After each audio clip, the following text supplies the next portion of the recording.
I spent most of my life building things that would last, meals that brought people together, love that carried through decades, and a house that never stopped giving. The house sat quietly on the corner of a sleepy little street in Georgia, where seasons came and went like old friends. My late husband and I bought it when we were barely making ends meet. He laid the foundation with his own 2 hands. I painted the walls with colors we couldn't afford but needed to believe in.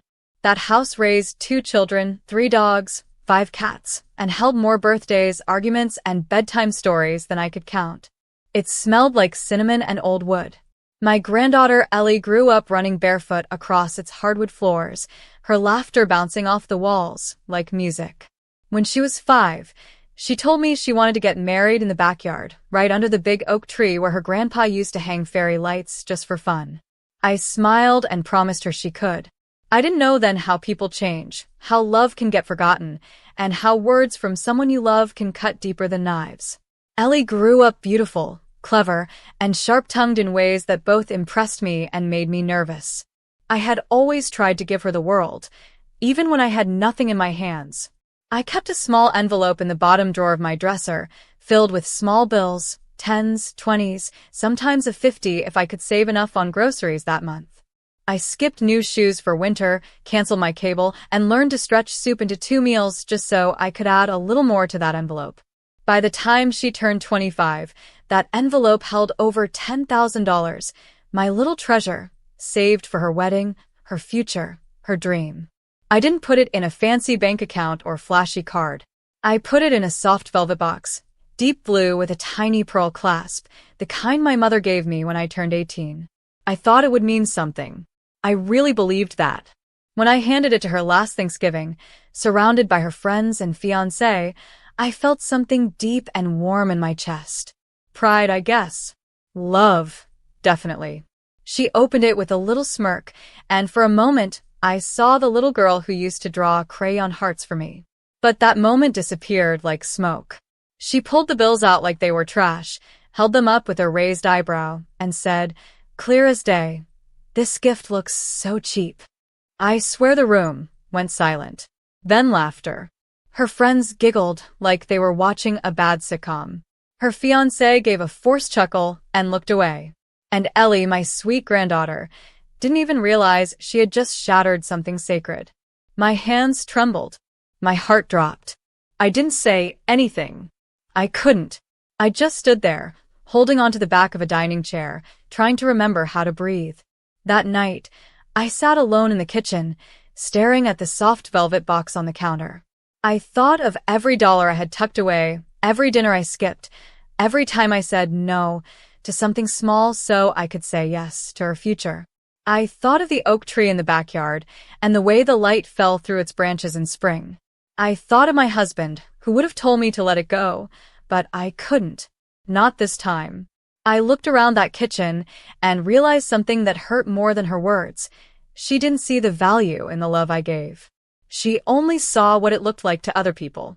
And in her eyes, it was cheap. The next morning, before the sun even came up, I took one last walk through the house. I touched the dent in the hallway where my son had crashed his tricycle. I ran my fingers over the kitchen counter that still had a burn mark from Ellie's first attempt at baking cookies.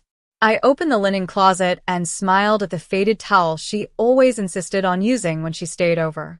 Every corner of that house was filled with invisible fingerprints, little memories clinging to the walls like ivy.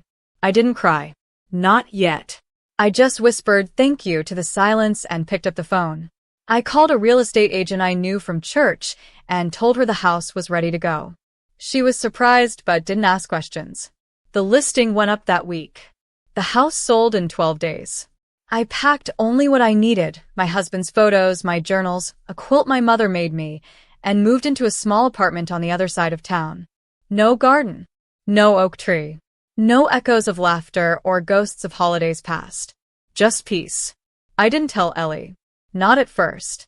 Part of me wanted her to notice, to call, to ask how I was. Weeks passed. Then one Sunday afternoon, she came by with wedding magazines in hand, glowing with excitement. "We've decided to do it in spring," she said. "I want to get married under the tree just like we always talked about." I watched her smile and realized she still thought everything she had ever wanted was just waiting for her. I sold a house, I said, plain and quiet. Her smile faded like the sun behind a cloud. You what? You sold our house. The word "our" hit me like a slap. It was never yours, I said, not with anger, just truth.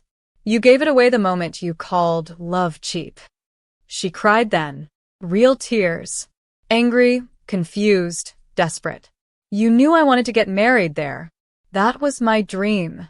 I looked her in the eyes and said something I never thought I'd say to my own granddaughter.